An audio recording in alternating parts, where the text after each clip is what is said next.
Kabupaten Rembang, Jawa Tengah diambil paksa pihak keluarga. Mereka menolak jenazah kerabatnya dimakamkan tidak sesuai ajaran agama.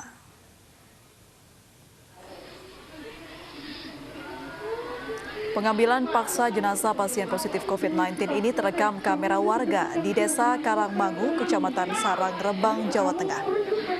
Keluarga berusaha mengambil paksa jenazah perempuan 46 tahun yang meninggal di ruang isolasi Rumah Sakit Umum Daerah Dr. Sutrasno Rembang. Semula keluarga setuju jenazah dimakamkan sesuai protokol kesehatan dengan syarat jenazah disolatkan di musola dekat rumah duka. Namun saat jenazah tiba, ada kerabat korban yang mengajak warga untuk membawa peti jenazah ke rumah duka. Keluarga akhirnya memakamkan jenazah perempuan itu dan membuang peti jenazah ke laut.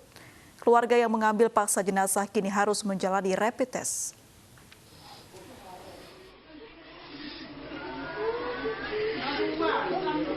Kita meningkatkan cara berkomunikasi, penyampaian informasi kepada masyarakat tentang arti pentingnya protokol kesehatan. Bukan untuk petugas sendiri, bukan untuk masyarakat sendiri atau keluarga pasien, tetapi untuk kebaikan semua pihak. Jadi dengan menetapkan protokol kesehatan ini diharapkan penyebaran COVID-19 itu dapat dicegah.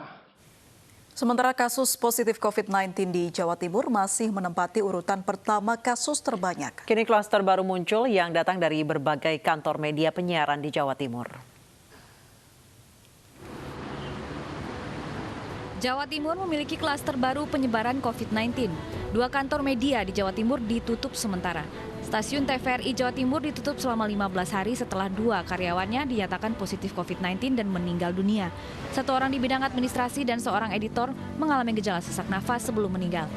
Selama kantor TVRI Jawa Timur tidak beroperasi, penyemprotan disinfektan dilakukan untuk mensterilkan virus. Selain itu, tracing penyebaran juga dilakukan melalui rapid test orang-orang yang pernah berinteraksi dengan pasien positif dan meninggal. Nah, nanti kita termasuk bukan cuma di tempat kerja aja, dari aktivitas rumahnya, kemudian kegiatan yang lain itu kan harus di-tracing. Dan karena domisilinya ada yang Surabaya, ada yang luar kota, nanti dikomunikasikan dengan teman dari Dinkes Kabupaten Kota yang terkait. Selain kantor TVRI Jawa Timur, kantor Radio Republik Indonesia Surabaya juga ditutup selama 14 hari. 54 karyawan RRI positif COVID-19 yang hasilnya keluar pada tanggal 11 Juli lalu.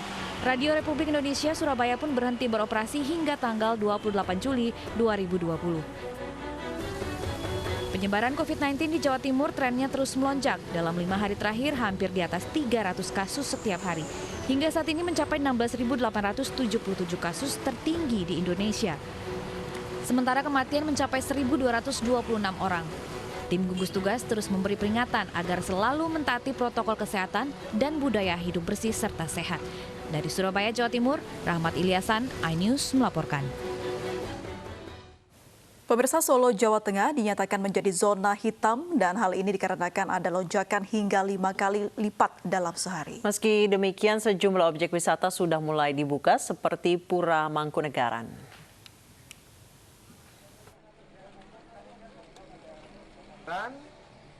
Di tengah upaya menekan penyebaran COVID di Solo, Jawa Tengah, sejumlah objek wisata dibuka kembali termasuk Pura Mangkunegaran.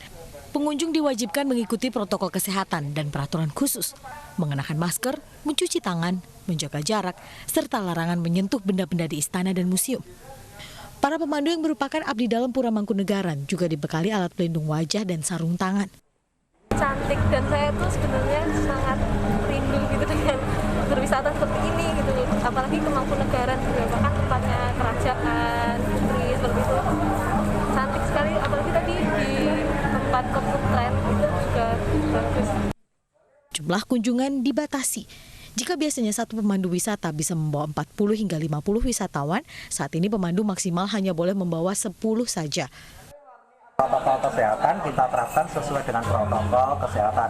Masuk cuci tangan, kemudian ada pengecekan suhu, kemudian habis itu registrasi ataupun yang membutuhkan kita sediakan juga hand sanitizer. Sementara itu 450 orang ASN Pemkot Solo dan unit kerja yang langsung berhubungan dengan masyarakat menjalani rapid test. Lonjakan kasus COVID-19 pada tanggal 12 silam membuat gugus tugas percepatan penanganan COVID-19 menyebutnya masuk zona hitam. Dari hari sebelumnya yang hanya 4 orang, jumlah pasien COVID-19 di Solo berlipat 5 kali dan mencapai 22 orang. Penambahan 18 orang positif ini berasal dari tenaga kesehatan Rumah Sakit Umum Daerah Dr. Muwardi. Kini total jumlah pasien positif COVID-19 di kota Solo berjumlah 63 orang. 22 menjalani rawat inap dan 4 orang meninggal dunia. Dari Solo, Jawa Tengah, Septiantoro, iNews melaporkan. Pemirsa, sebuah perusahaan bus di Semarang, Jawa Tengah membuat bus physical distancing guna menghadapi tantangan pandemi COVID-19. Meski di luar nampak tak jauh beda dengan bus pada umumnya, namun ada fasilitas tak biasa di bagian dalam bus tersebut.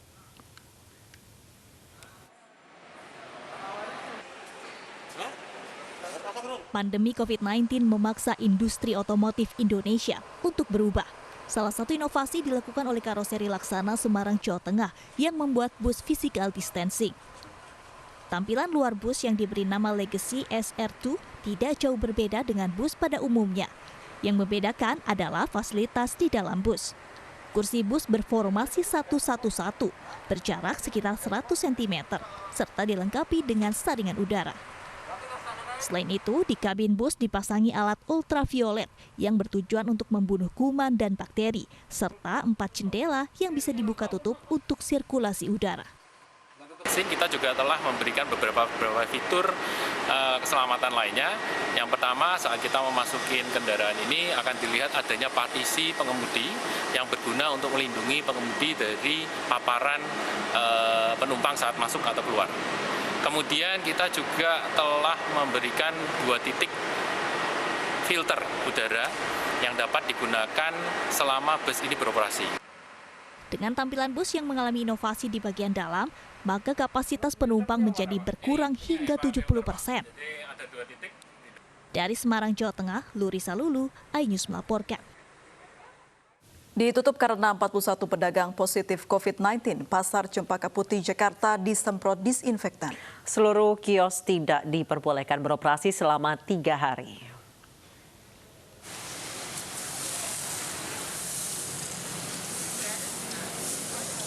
Dua hari sudah, Pasar Cempaka Putih Jakarta ditutup sementara. Hari ini petugas menyemprotkan disinfektan ke seluruh sudut bangunan pasar. Penyemprotan untuk membersihkan pasar dari virus dan bakteri.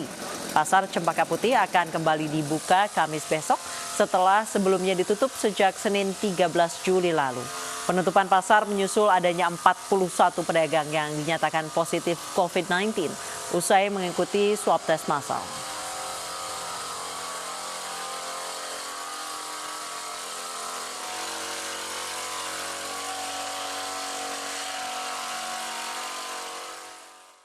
Pemirsa, melihat kasus positif COVID-19 di Jakarta yang melonjak tajam membuka peluang perpanjangan pembatasan sosial berskala besar. Sementara Wakil Presiden Ma'ruf Amin meminta tokoh agama mengajak masyarakat mematuhi protokol kesehatan untuk menekan penularan COVID-19.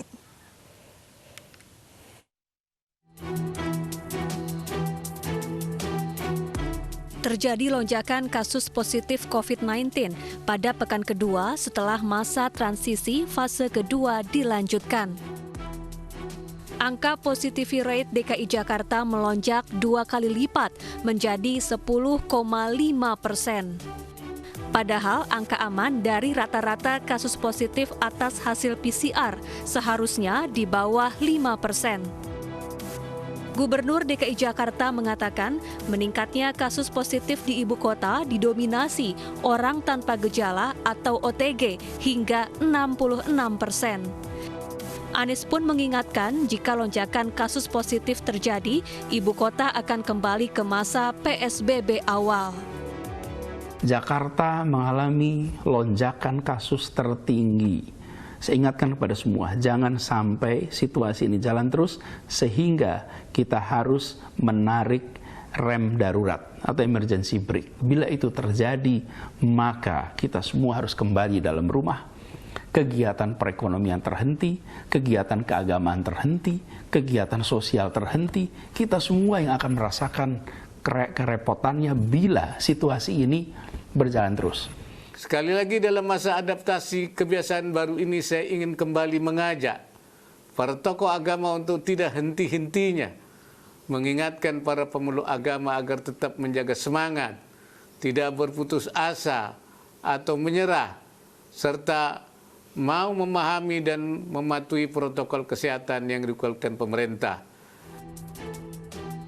Selain karena faktor orang tanpa gejala, meningkatnya kasus positif di masa PSBB transisi tidak terlepas dari kedisiplinan menerapkan protokol kesehatan, serta tindakan preventif pemerintah untuk menerapkan aturan PSBB.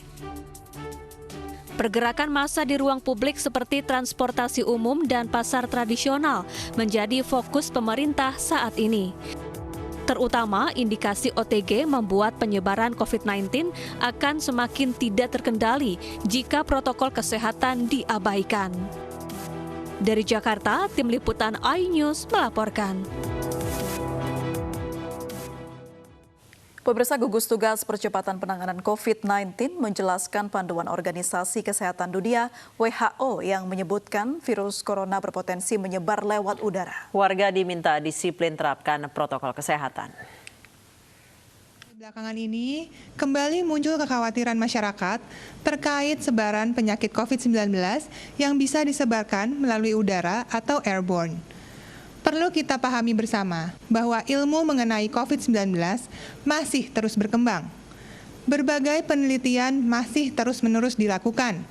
Dan pengetahuan kita tentang penyakit yang sangat baru ini akan terus selalu berubah, berkembang sesuai penemuan dan penelitian terbaru yang dilakukan oleh para ilmuwan dan peneliti.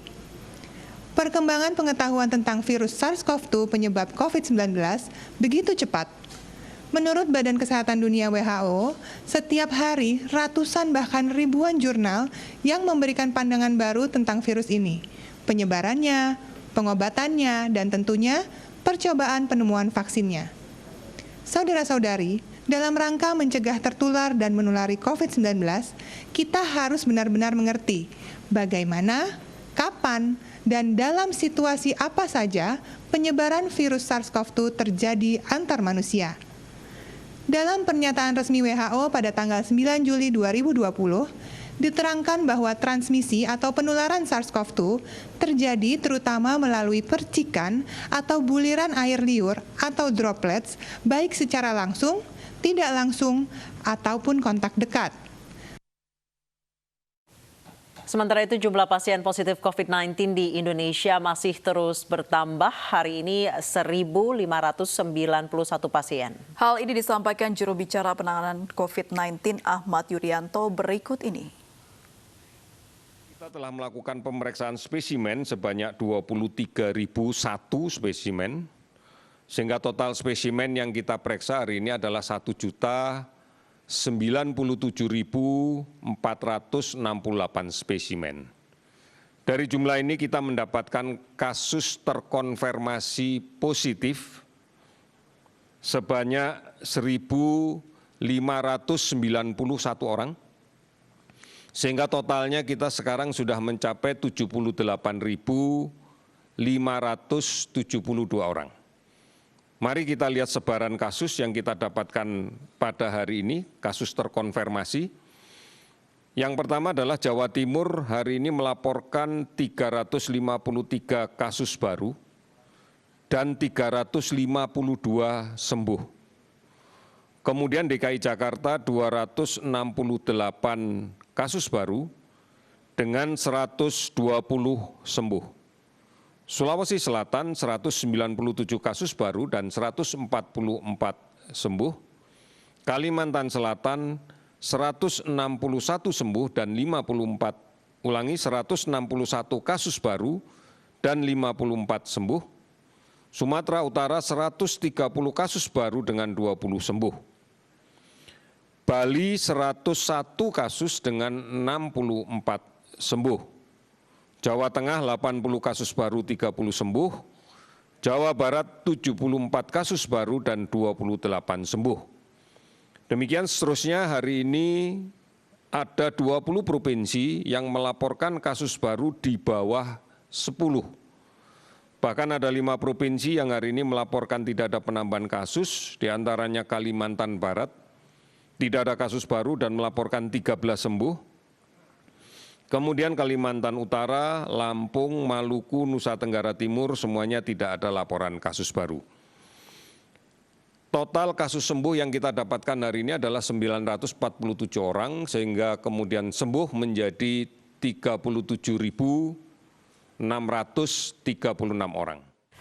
Pemirsa, mari kita dukung para pejuang kemanusiaan dengan peduli melawan penyebaran virus corona. Bantuan bisa disalurkan melalui rekening yang tertera di layar televisi Anda.